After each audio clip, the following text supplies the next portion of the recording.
करूं तो so simple questions, easy questions आए हैं, सरल क्वेश्चंस आए हैं, बिल्कुल, क्योंकि हर बार मैं यही कहती थी कि बेटा प्रश्न पत्र है, सरल से सरल प्रश्न भी पूछा जा सकता है, सामान्य प्रश्न भी पूछा जा सकता है, तो बिल्कुल टफ क्वेश्चंस भी पूछे जा सकते हैं। एक प्रश्न पत्र की विशेषता होती है कि सभी प्रकार के प्रश्न बनते हैं। ठीक है, आपका ही कहना होता है कि मैडम इतने आसान प्रश्न थोड़ा ना बनते हैं, किसने कह दिया बेटा, आसान प्रश्न भी बनते हैं। तो बिल्कुल पेपर काफी अच्छा आपका गया होगा। और लेवल 2 में मैं आपको मनोविज्ञान के क्वेश्चन सॉल्व करवाने जा रही हूँ। ठीक है, मनोविज्ञान का पहला प्रश्न ये रहा हमारे सामने, फॉर्मूला ऑफ एजुकेशनल क्वेश्चन। ठीक है, एजुकेशनल क्वेश्चन, हिंदी वाले क्वेश्चन की तरफ मैं लेकर जा रही हूँ आपको। शैक्षिक लब्धि, शैक्षिक लब्धि का फॉर्मूला क्या होता है? ठीक है, शैक्षिक लब्धि का फॉर्मूला पूछा है। शैक्षिक लब्धि जिसे इंग्लिश में क्या बोलते हैं, EQ।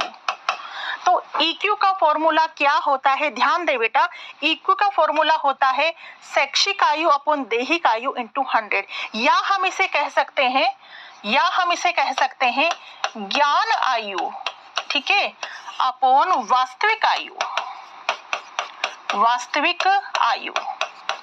इंटू 100। ठीक है, ये भी कह सकते हैं।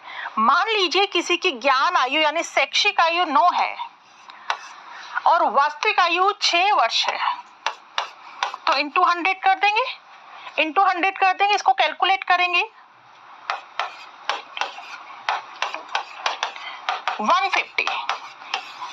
EQ कितना निकल गया? EQ निकल गया 150। ठीक है, और बाय द वे आपसे पूछ लिया जाए कि AQ का फॉर्मूला क्या है, AQ का फॉर्मूला क्या है, तो AQ का फॉर्मूला होता है बेटा ज्ञान आयु, ठीक है, ज्ञान आयु अपॉन मानसिक आयु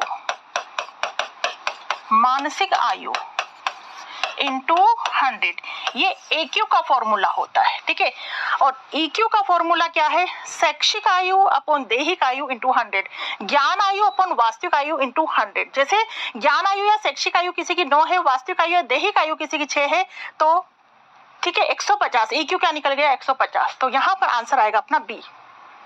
ठीक, क्लियर? चलिए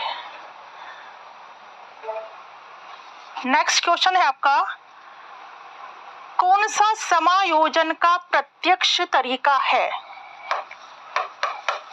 समायोजन का प्रत्यक्ष तरीका, बार बार बताया, हर बार बताया कि मुख्य जो तरीके होते हैं प्रत्यक्ष और अप्रत्यक्ष।